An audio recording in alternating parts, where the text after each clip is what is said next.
예, 안녕하세요. 저는 미래당 정책국장 최시은이라고 합니다. 정대영 소장님 이어가지고 발표하게 돼서 너무 영광이고요. 정대영 소장님 강의 들으면서는 좀 절박함이 좀 느껴졌던 것 같아요. 저도 사실은 이제 21대 총선을 앞두고 뭐 한국 경제나 한국 정치를 바라보면서 약간 참담한 마음이 좀 들었어요. 저도 이제 촛불의 어떤 부름을 받은 정권이 시작되면서 어떤 사회 변화 이런 거에 대해서 꿈을 꿨는데 그동안 내가 꿨던 꿈들이 약간 허망해져가는 거를 보면서 미래당이 이제 촛불 집회를 계기로 이제 청년들과 세상을 바꿔보자. 더 이상 기성세대에게 미래의 키를 주면 안 된다 이렇게 시작했는데 우리가 3년 전에 시작했던 게 맞았구나. 기성에게 어떤 새로운 것을 바라는 것은 사실은 더 이상 새로운 것이 나올 것이 없다. 이제 옛 것은 가고 새 것이 열린 시대가 와야 된다. 그런 뭐라고 해야 되나 신념이 더 굳어졌어요.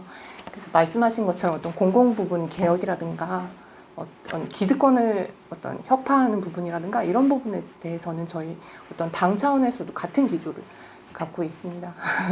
그래서 그 정도로 어떤 그 토론문, 발제문에 대한 제 의견을 좀 드리고요. 그리고 미래당은 어떤 경제정책을 요청하셨는데, 미래당의 경제정책이 뭐가 있을까 했을 때, 첫 번째로 그래도, 이것이 경제정책이라고 할 수 있는 부분은, 타다를, 합법화하는 하나의 사를 만들어 보자. 이런 걸로 해서 타다 상생법이라는 그런 법을 저희 친구들하고 같이 만들었어요.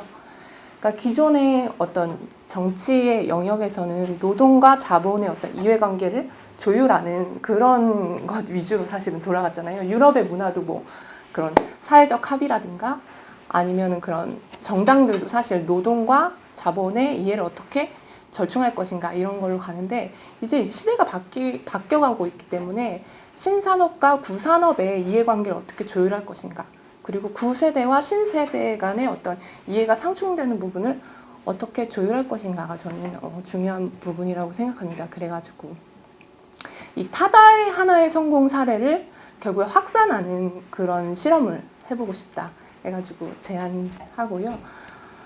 어제 타다가 합법이라는 판결이 나왔어요. 근데 이제 그걸 보면서 또 참담한 심정이 들었던 게 법원이 우리의 미래를 결정하고 있는 거예요.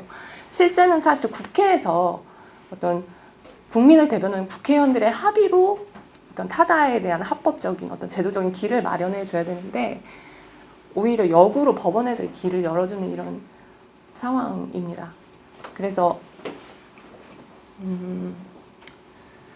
그런 국회에서 우리도 탈핵 관련해서 그런 사회적 합의 기구를 어떤 지정해서 거기서 어떤 탈핵에 대한 그런 의견을 조정하는 그런 공론화의 어떤 사례가 있지 않았습니까? 근데 그거는 사실 국회 합의를 통해서 이루어진 건 아니었죠. 또 행정부 산하에서 이걸 했는데 타다의 경우에는 국회에서 어떤 사회적 합의 기구를 만든다든가 어떤 거기에 어떤 결정에 어떤 권한을 줌으로써 어떤 구산업과 신산업의 이해관계를 조정하는 그런 협력의 툴을 만들자는 건데요. 뭐 이재용 그 타다 사장이 제안했던 그런 내용도 저는 충분히 일리가 있다고 생각합니다. 그러니까 택시 사업자가 기존의 어떤 면허를 가지고 있는 그 개인 택시 사업권 이게 지금 원래 1억 정도 되는데 5천만 원, 뭐 3천만 원 엄청 떨어지고 있잖아요.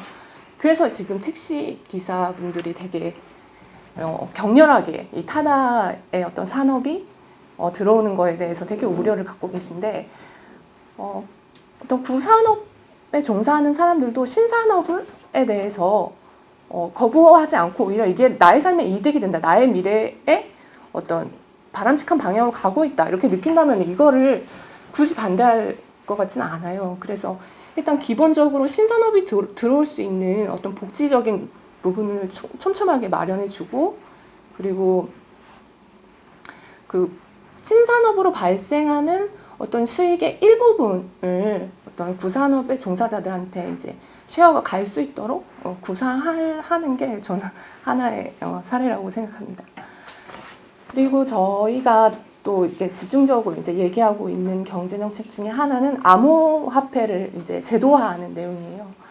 지금 이 정부 들어서 암호화폐의 어떤 투기 열풍에 대한 이런 두려움 때문에 그 규제 일변도로 사실 암호화폐를 규제해서 사실 그러니까 저희 당에도 그 암호화폐에 종사하는 이제 친구들이 많은데 이거 암호화폐 사업했다가 감옥 가는 거 아니야? 이런 생각을 먼저 한다는 거예요.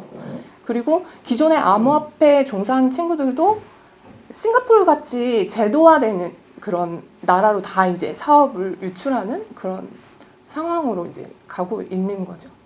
그래서 적어도 한국에서 암호화폐 관련 법안이 만들어지고 여기서 뭐 어떤 투자받을 수 있는 그런 기반도 마련하는 그런 제도화를 조금 고민해야 되는 거 아닌가?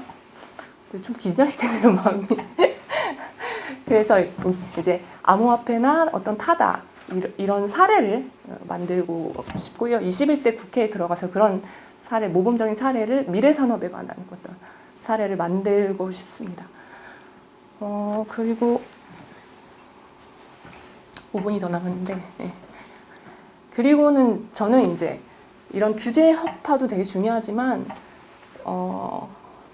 좀 넓은 의미에서 이건 경제정책이라고 보기 어려울 수도 있는데 청년들한테 꿈꿀 수 있는 좀 기회를 줘야 될 것 같아요. 지금은 너무 지금 생존에 이렇게 내맡겨 있으니까 도대체 내가 1년 후에 뭘 해야 될지 3년 후에 뭘 해야 될지 모르고 그냥 뭐 생존에 이제 급급해서 이렇게 사는데 그 많은 전문가분들이 4차 산업혁명은 결국에는 창조하는 사람이 이 새로운 세계를 연다고 하잖아요. 근데 그런 사실 창의의 영역은 좀 쉬고 놀고 인간다운 삶을 보장받음으로써 이제 상상할 수 있다고 생각하거든요. 그래서 청년들한테 적어도 3년 정도는 기본소득 같은 그런 수당, 그런 월 100만 원씩 한 3년을 주고 청년들이 마음껏 상상하고 어떤 자기의 어떤 미래를 도모하고 실험해 볼 수 있는 어떤 종잣돈을 사회에서 지급해야 되는 게 아닐까? 이런 아이디어에서 청년 마음껏 3년 청년 수당을 저희 당에서 밀고 있습니다.